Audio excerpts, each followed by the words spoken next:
પ્રણામ શ્રોતાજનો, પ્રણામ. મારા વેશ કેશ પરથી તો આપ પામી જ ગયા હશો કે હું કોઈ રાજા મહારાજા હોઈશ, પણ કયો મહારાજા તેનો કદાચ ખ્યાલ નહીં આવ્યો હોય. હું જ મારો પરિચય આપું. હું છું પરીક્ષિત. હું ભગવાનની કૃપાદ્રષ્ટિથી જ જન્મ્યો. જન્મ્યા પછી જીવ્યો પણ ભગવાનની કૃપાદ્રષ્ટિથી જ, અને જન્મ મરણથી છૂટ્યો એ પણ એમની કૃપાદ્રષ્ટિથી. તમને આ વાત કદાચ નહીં સમજાઈ હોય, પરંતુ મૂંઝાશો નહીં. એક પછી એક એના વળ ખોલી આપું છું.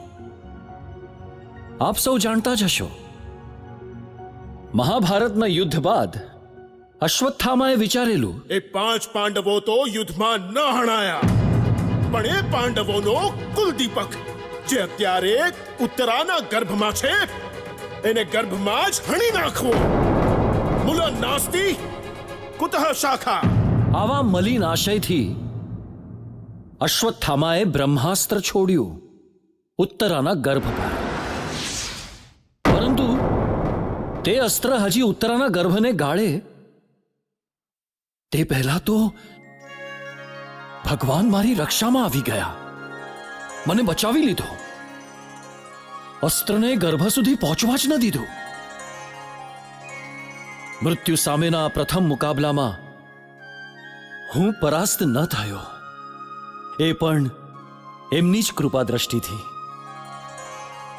પરંતુ આ બાજુ બન્યું કંઈક એવું કે માતાની કુખમાંથી પ્રસવ તો હું પામ્યો, પરંતુ મૃત અવસ્થામાં જ જન્મ્યો. આ જોઈ માતા ઉત્તરા, દાદી કુંતા વગેરે એકદમ વિવહળ બની ગયા. કૃષ્ણ ભગવાનને કાકલુદી કરવા લાગ્યા કે હે કૃષ્ણ, તમે ગમે તેમ કરો પણ અમારા વંશને જીવતો કરો. ને બસ ભગવાને મારી સમક્ષ ફરી પાછી કૃપા દ્રષ્ટિ કરી અને મારા મૃત શરીરમાં ચેતનાનો સંચાર થયો. સૌના આનંદ અને ઉલ્લાસ વચ્ચે હું પુનઃ જીવિત થઈ ગયો.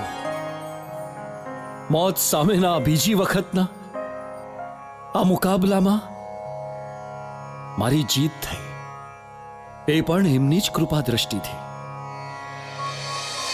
ધીરે ધીરે હું મોટો થઈ ગયો, ચક્રવર્તી રાજા બન્યો, અને આ જ અરસામાં એકવાર હું શિકાર કરવા નીકળેલો અને શમિક ઋષિના આશ્રમમાં પહોંચી ગયો. ત્યાં મારું યથોચિત સન્માન ન થયું અને હું ક્રોધાવેશમાં, અભિમાનના આવેશમાં એ ઋષિના ગળામાં એક મરેલો સાપ મેં ત્યાં મૂકી દીધો. આ દ્રશ્ય જોઈ ઋષિપુત્ર શૃંગી તો ક્રોધે ભરાયો અને મને શ્રાપ આપી દીધો કે જા, 7 દિવસમાં તક્ષકના કરડવાથી તારું મૃત્યુ થશે.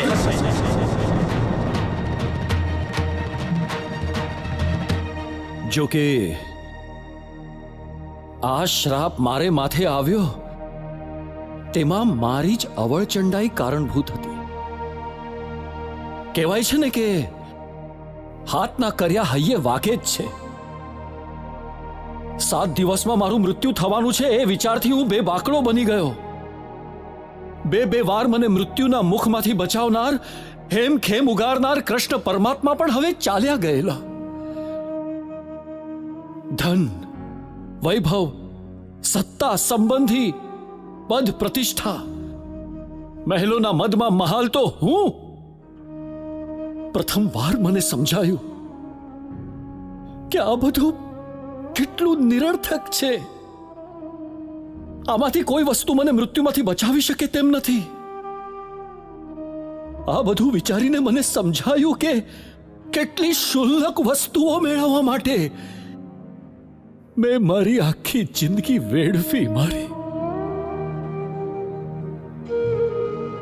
7 દિવસમાં મારું મૃત્યુ હતું. આ મૃત્યુમાંથી મને કોણ બચાવશે એ વિચારતો અચાનક અચાનક દૈવ યોગે એક સાચા સંત મળી ગયા, શુકદેવજી, ભગવાન વેદ વ્યાસના પનોતા પુત્ર, મહાસમર્થ ગુરુ. એમને જોઈને હું એમના ચરણમાં પડી ગયો, આજીજી કરી કે હે ગુરુવર્ય, ગમે તે કરો પણ મને આ મૃત્યુના મુખમાંથી બચાવો. મારો આ આર્તનાદ સાંભળી એ રુજુ સમા સંતના હૃદયમાંથી કરુણા ગંગા વહેવા લાગી. હિમાલય પીઘળે ને ગંગા વહી નીકળે તેમ ગંગાના પ્રવાહ જેવી વાણી એમના કંઠમાંથી વહેવા લાગી. એ વાક પ્રવાહમાં ભગવાન અને સંતો ભક્તોના ચરિત્રનો જે અમૃત રસ નીતરતો હતો તે હું સતત 7 દિવસ સુધી પીતો રહ્યો. એ અમૃતના એક એક બૂંદે આત્મા અને પરમાત્માનું જ્ઞાન નીતરતું હતું. તેનું પાન કરતા કરતા હું પણ આત્મારૂપ બનતો ગયો અને મોતના ભયથી ફફડતો, રડતો, કકળતો હું અંતે નિર્ભય બની ગયો.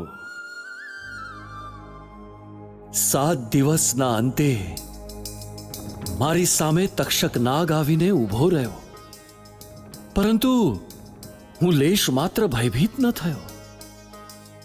એ તક્ષક નાગે મને ડંસ માર્યો, છતાં મારું રૂવાડું પણ ફરક્યું નહીં. કારણ જાણો છો?